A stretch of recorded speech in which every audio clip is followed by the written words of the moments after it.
depois de estar presente até o final do dia na movimentação lotada na Avenida Paulista contra o status quo, a favor da liberdade, contra esse governo que não apenas tomou o executivo de volta, mas sim todos os aspectos que envolvem as nossas vidas, as nossas empresas, as nossas famílias. Tomou por assalto, literalmente, as nossas liberdades. Querem, inclusive, controlar a forma como nós pensamos, o que pensamos e o que pode ser caracterizado como pensamento democrático. Chegamos ao ponto no Brasil de ter, inclusive, leis ou condenações que não estão previstas na Constituição. De qualquer maneira, tudo isso afeta o ponto econômico, que é o grande foco desse canal. Claro que toda atividade econômica é interferida diretamente pela forma como a política é conduzida. Se estamos numa economia com maior ou menor intervenção, com maior ou menor gasto público, com maior ou menor liberdade individual, econômica e social, isso obviamente transfere resultados para a parte econômica. Claro que uma economia onde as regras pouco ou nada valem, onde algumas empresas são obrigadas a pagar por impostos retroativos que havia sido julgado e elas não deveriam pagar no resultado anterior. Ou seja, uma série de coisas que leva a uma total falta de previsibilidade jurídica, econômica e social. No médio e no longo prazo, é óbvio que o capital de investimentos local ou estrangeiro tende a buscar aquela zona onde você tem maior previsibilidade,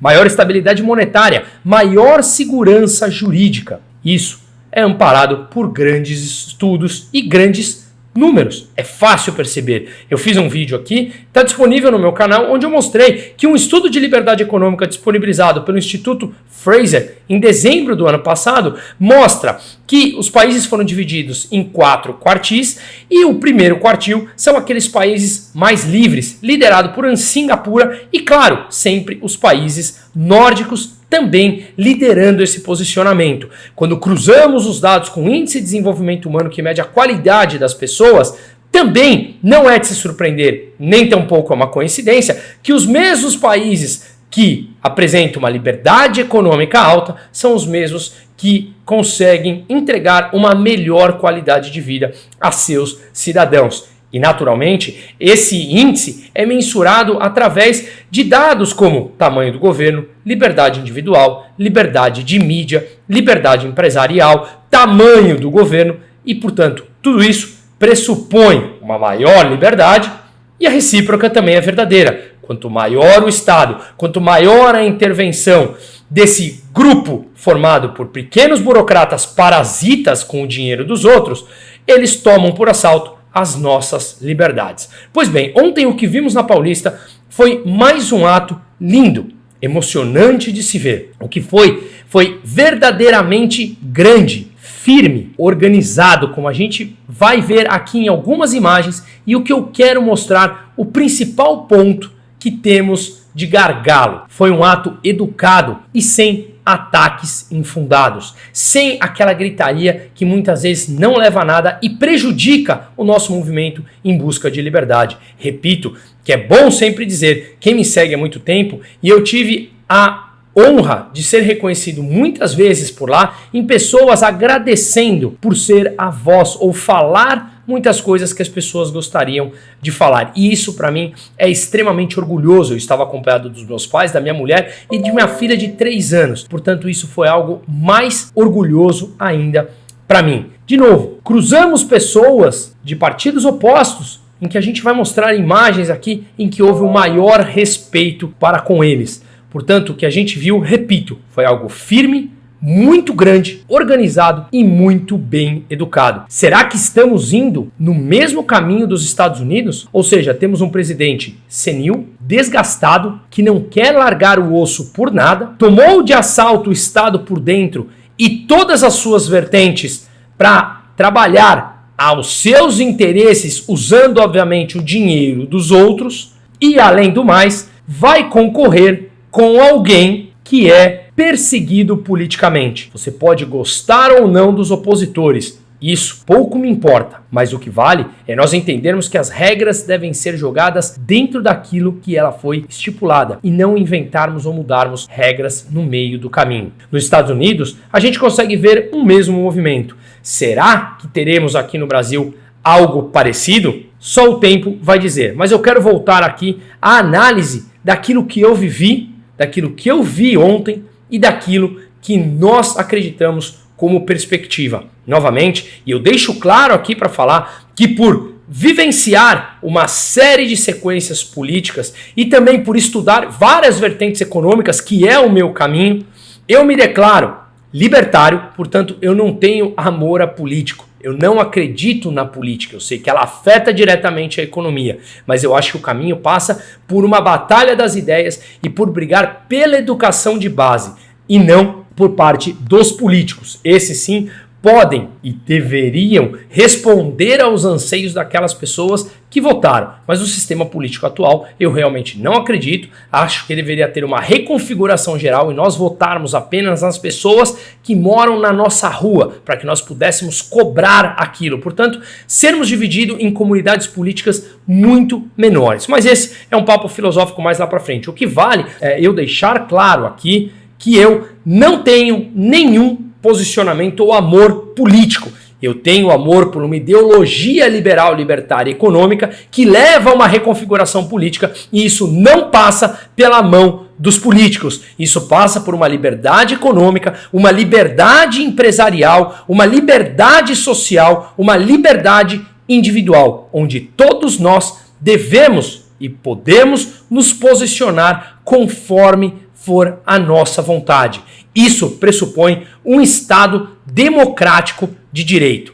Pois bem, acredito que o ato de ontem, em que envolveu muitas pessoas e ocupamos várias quadras da Avenida Paulista, trouxe, além do respeito, uma mensagem muito importante que deve ser interpassada, isso é opinião pessoal, nos bastidores lá em Brasília. Eu confesso que no momento, no curto prazo, eu não acredito no impeachment que foi protocolado. O Lira, do Centrão, faz parte desse jogo político e ele não deve colocar para votação, mas passou uma mensagem extremamente importante e não ousaria dizer que poderia parecer uma mudança em um recurso favorável ao ex-presidente Bolsonaro. Veremos. Mas o ponto aqui é analisar algo mais profundo, algo que eu vejo em paralelo ao que foi lindo e emocionante, algo que é extremamente desafiador. De qualquer maneira, falei com uma pessoa que trabalha dentro da máquina pública lá em Brasília e me falou que os bastidores estão atuando como se nada tivesse acontecido,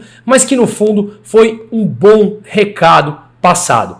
Começamos aqui então por definir o que é uma democracia. Se nós jogarmos a simples palavra no Google, a gente vai ver que democracia é um regime político em que os cidadãos, no aspecto dos direitos políticos, participam igualmente, diretamente ou através de representantes eleitos, na proposta, no desenvolvimento e na criação de leis, exercendo o poder da governação através do sufrágio universal. E o que seria esse sufrágio universal?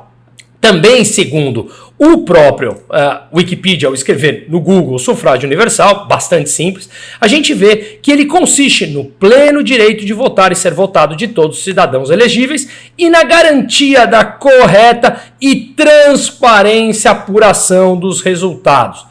Deixando esse aspecto de lado, que a gente não pode inclusive mencionar no Brasil, vamos falar diretamente, eu acho que também nem faz sentido algum nesse momento, vamos voltar na parte da democracia, onde ela pressupõe que todas as pessoas possam votar, ok? Mas será que realmente ganham aquelas pessoas com o sistema político atual brasileiro que foram votados? Ora, sabemos que muitos deputados e senadores são eleitos através do coeficiente eleitoral, por um voto muito mais no partido que acaba puxando pessoas que não tinham votos. Portanto, essas pessoas não foram eleitas pelo voto popular, o que os desobriga na cabeça doente deles, na cabeça parasitária dos políticos, que eles não precisariam responder aos anseios populares ou pouco se importarem com ele, o que já mostra uma democracia completamente desvirtuada no Brasil. Outro ponto importante, um pilar importante da democracia, pressupõe a livre ou a liberdade de pensarmos, de nos posicionarmos e sermos oposição. Convenhamos, no Brasil hoje não é muito difícil encontrarmos pessoas no nosso meio, e eu tenho bastante, que não podem inclusive voltar ao Brasil, que por ser oposição apresentam passaportes retidos, ou pessoas que simplesmente se apresentam como oposição precisam cada vez mais pisar em ovos, como eu, e até por isso eu aproveito e faço aqui um pedido a vocês para que curtem, compartilhem, se inscrevam no canal e acessem o QR Code aqui na tela da minha comunidade, que é uma comunidade onde lá nós fazemos vídeos exclusivos semanais, encontros mensais ao vivo, encontros presenciais a cada 3 meses, debate de livros, levo personalidades importantes do nosso meio político, econômico e social para falar exclusivamente aos membros. Alguns documentários estão subindo exclusivo para os membros, como o de El Salvador, que subirá em breve. Enfim, por que eu faço isso? Porque cada vez mais está mais complicado em falarmos em rede aberta. Não sabemos o que poderá nos punir. Se você simplesmente segue a Constituição, você sabe que A, B, C ou D representaria um crime passível de uma punição. Quando a gente começa a inventar essas cláusulas ou essas regras, cada um pode punir como quiser, quem tem a caneta na mão, e infelizmente é isso que o Brasil vive hoje. Inclusive, isso traz consequências econômicas, como eu falei aqui no começo do vídeo. Portanto, faço o convite para estarem comigo na comunidade, compartilharem, porque lá a gente pode cada vez mais aprofundar as nossas batalhas das ideias. Pois bem, repito então, voltando um pouquinho de ontem, eu estava com meus familiares, foi algo extremamente pacífico. Eu tive o prazer, digamos assim, eu diria desprazer, mas o prazer de encontrar uma pessoa que estava vestido inteiro com boné e camiseta do Lula. E essa pessoa passava pela gente na Alameda Santos falando o seguinte: Xandão está chegando, Xandão está chegando. Palavras dele. Eu não vi uma pessoa falar com ele. Eu não vi uma pessoa faltar com o respeito com essa pessoa. O que mostra que esse sim é um ato democrático em que pessoas que estavam na oposição podem andar e caminhar e se manifestar ali, tranquilamente, sem sequer acontecer um único xingamento, uma única violência verbal contra essa pessoa. Isso é o verdadeiro ato democrático, você poder se expressar e se posicionar. Em contrapartida, grandes mídias completamente enviesadas, como a maior rede nacional de televisão e tantas outras, sequer apresentaram como realmente foi o fato na Avenida Paulista, e fala que enquanto pessoas livres se organizam de forma pacífica, organizada e educada, pedindo a nossa liberdade, eles chamam de atos antidemocráticos. Assim como grandes burocratas que hoje comandam o Brasil, e são poucos, essas pessoas também falam que são atos antidemocráticos nos encontrarmos numa avenida para pleitear a nossa liberdade ou expressar a nossa vontade ou a nossa insatisfação contra esse status quo cada vez mais ditatorial e cada vez mais autoritário, entrando em nossas casas, nossas vidas, nossos costumes e a educação das nossas crianças. Ora, sabemos que a educação está cada vez mais comprometida. A gente viu vídeos, por exemplo, do CONAI, onde professores falavam, Conselho Nacional de Educação, em que pauta a educação pelos próximos 10 anos no Brasil. E eles falando abertamente que eles precisam formar militantes marxistas, autodeclarados. Exporemos nossos filhos a esse tipo de pessoa? São essas as pessoas que serão os professores? E aqui eu entro no grande ponto principal que eu acho disso tudo. Eu que acompanhei Milei no primeiro e no segundo turno, vi uma ampla movimentação de jovens nas ruas de Buenos Aires, tomada por um movimento de cansaço daquilo que eles viviam e uma hiperinflação que simplesmente destruiu o poder da moeda. A Argentina levando a uma inflação de mais de 200% ao ano.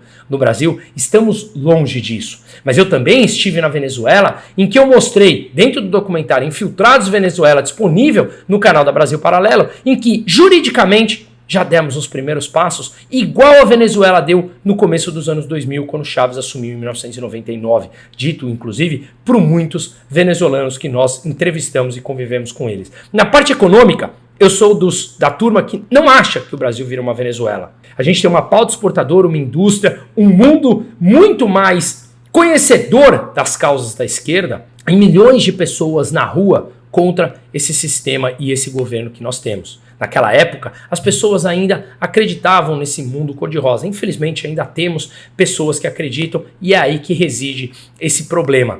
Esse problema reside em que na Argentina eu vi muitos jovens comandando as manifestações de rua a pedido do Milei, a pedido de uma liberdade contra o intervencionismo que simplesmente destruiu o poder de compra da moeda argentina. Aqui no Brasil ontem, eu vi muitas crianças acompanhando seus pais, como minha filha de 3 anos estavam. Muitas pessoas de 40 anos para cima, eu tenho 41 anos. Ficou me faltando uma lacuna dos jovens. Os jovens ainda acreditando nesse mundo cor-de-rosa, especialmente aqueles jovens que têm o amparo dos pais, que muitos dele, na cidade de São Paulo, deu voz e ajudou a eleger o maior quadrilheiro da história do Brasil, ou um dos maiores, que infelizmente a nossa história está repleta disso. Onde estão os jovens que continuam acreditando nisso? E ao entendermos os ciclos econômicos, a gente vê que realmente há uma mudança severa econômica quando as pessoas realmente sentem no bolso. E no Brasil, a gente vê, como eu já tive a oportunidade de analisar num vídeo aqui, o PIB brasileiro continua crescendo e deverá crescer esse ano muito mais por transferência de renda e injeção de capital com artifícios como, por exemplo, taxas de juros subsidiadas, que dá um estímulo no curto prazo, mas ajuda zero em crescer a produtividade. Não há crescimento sustentado sem aumento de produtividade. E a produtividade brasileira está estagnada há muitos anos. Com isso, o que falta é nós mostrarmos aos jovens que eles estão cavando o próprio buraco. Fiz um vídeo também disponível no meu canal do YouTube nesse sábado, em que eu mostrei a proporção de jovens nem que nem estudam nem trabalham. De 15 a 29 anos, 1/4 dos jovens brasileiros não estudam nem sequer trabalham. E como eu falei, no CONAI, Conselho Nacional de Educação, as pessoas querendo abertamente criar militantes marxistas, essas pessoas vão chegar ao mercado de trabalho. E obviamente terão pouco a agregar com o aumento e incremento da produtividade, enquanto países líderes de liberdade investem em ciência, em matemática, em engenharia, e nós seguimos criando ideologia de gênero, que, de novo, não ajuda na produtividade. Teremos uma carência de mão de obra e aqueles bem qualificados exigirão e terão salários mais altos. Por quê? Pela escassez de mão de obra qualificada, que já é algo presente na nossa vida aqui no Brasil. Portanto, cada vez mais teremos essa distorção social e cada vez mais as pessoas clamam pelo Estado, que é a origem desse problema de gerar a maior discrepância social. O Estado gasta muito, gasta mal, usa o recurso dos outros para simplesmente criar uma narrativa e se eternizar no poder, quando são eles os grandes culpados, em parte, pela diferença social tão brutal criada no Brasil. E o que mais? A gente clama, ou muitos clamam, mais Estado e mais intervenção, que é a origem do problema, sem saber ou sem compreender quão profundo é esse problema causado pelo Estado, que eles consideram super-heróis e chamam por esse super-herói, que vai aprofundar o trabalho, a dependência dessas pessoas, a máquina pública, através da compra de votos com distribuição de miséria. Portanto, o que eu acho é que esse ano é extremamente importante. As eleições municipais, que é a base de absolutamente tudo, e palanques para campanhas nacionais. Esses são importantes. E vamos falar de eleições americanas. O que o Trump pode fazer ao voltar ao poder é extremamente importante para o Brasil. Eu vou fazer um vídeo essa semana em que eu tenho diferenças econômicas com o Trump, que prega muito intervencionismo, subsídio, que é contra o que eu prego. Eu sou muito a favor das ideias do Milei, da escola austríaca, de liberdade econômica. Mas para o contexto geopolítico internacional agora, inclusive do Brasil, é extremamente importante que Trump possa vencer as eleições e, obviamente, se colocar contra esse governo brasileiro que temos. Absurdo, nefasto, por assim dizer. Isso vai demonstrar uma força e pode eleger o máximo de prefeitos possíveis, tanto as eleições municipais, como o Trump vencer e ser uma força contrária ao caminho do Brasil seguir apoiando ditaduras.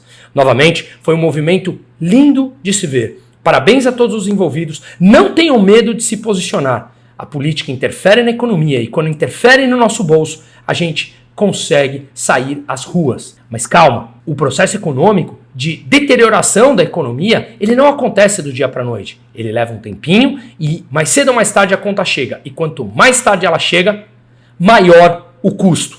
Portanto, mostrem de forma verdadeira a verdade como isso vai afetar a geração jovem quando eles chegarem ao mercado de trabalho. Senão, eles pagarão a conta, se vitimizarão, falarão que eles não conseguem emprego, quando eles não têm aumento de produtividade, sequer investiram em produtividade e, obviamente, pleitearão por mais ajuda do governo. Enquanto isso, os ditadores se mantêm no poder. Parabéns, foi lindo, foi emocionante, a luta segue e o ponto final. Se posicionem. Seguimos, Brasil.